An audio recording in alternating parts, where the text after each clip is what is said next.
liberty, the fraternal republic, on democracy as ritual fratricide, law as afterlife.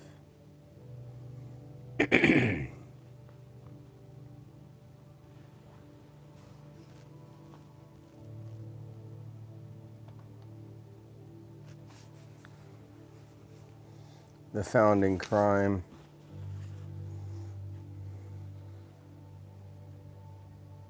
Every republic begins with the murder of a brother. The wall of the city is built not of stone, but of guilt.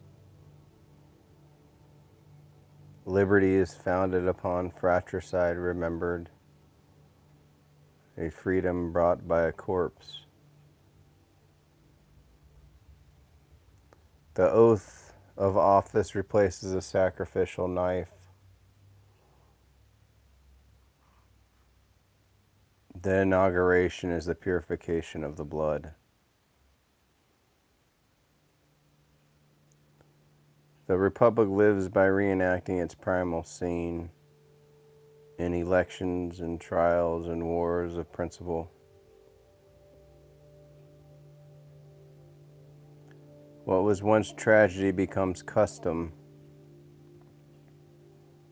Rome's double consulate, America's two-party system, marks as tragedy and farce, each a mirror in which the same wound reappears.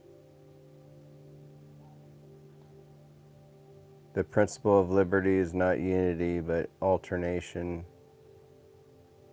The right to take turns killing the father.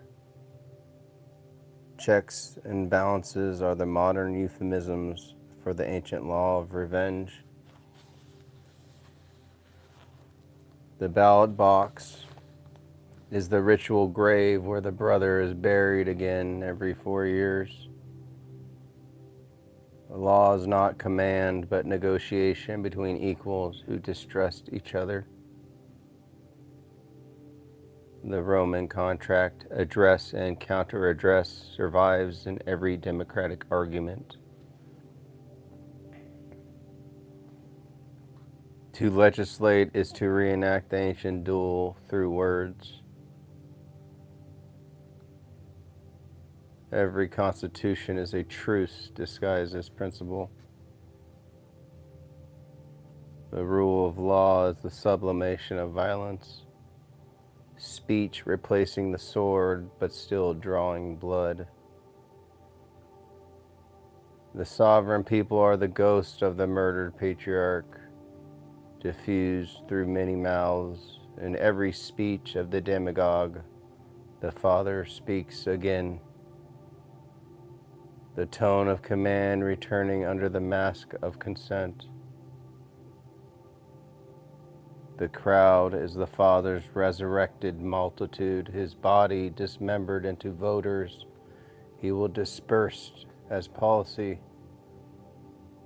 Democracy is not the abolition of hierarchy, but its distribution across millions of trembling egos.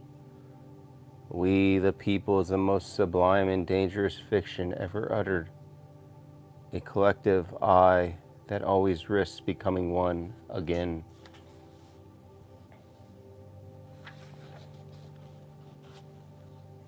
All political parties are masks of the same face. The brother who killed and the brother who was killed. Behind ideology lies genealogy. Each faction carries the father's ghost. The handshake across the aisle is a gesture of mourning, a truce between halves of the same crime. The smoke-filled room is the cenotaph of fraternity. The deal, its liturgy. Political ritual is how the modern world disguises its sacrificial civility.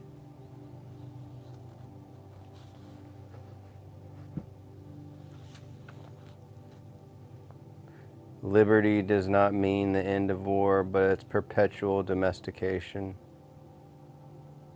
To be free is to be permitted to fight without killing, to rehearse violence symbolically. The Republic survives only by managing its own hostility, by giving the fraternal hatred a legal form. The Constitution is a peace treaty among enemies who refuse to stop being brothers.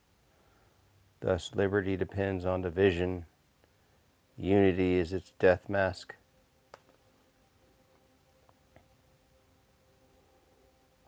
When dialogue fails, the brothers remember the ancient language. Blood. Civil war is the dream the Republic tries to forget and thus repeats. The Father returns not as monarch but as necessity. The cry for order after exhaustion. Every Caesar is the son come back as father. Every revolution matures into empire. The myth of progress is only the rhythm of the ricorso, the circle of Remus and Romulus, liberty and law and love and death. What would a republic without brothers look like? It would no longer be founded on rivalry, but on mutual recognition. I against you, but I through you. The new liberty would be erotic, not martial, a politics of touch, not of walls. Its laws would be the rhythm of respiration, not of retaliation. The city would at last be won, not by conquest, but by communion.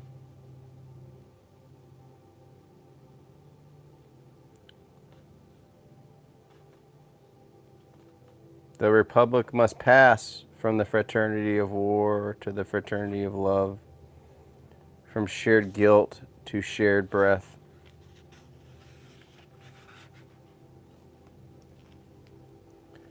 The brother must become the lover. The polis must learn to touch. When liberty ceases to mean rivalry and begins to mean relation, democracy becomes incarnation. Politics without eros is administration without soul. The erotic republic is born not from the father's death, but from the mother's return. The state is not a machine, but a body. Its organs are citizens, its circulation is desire.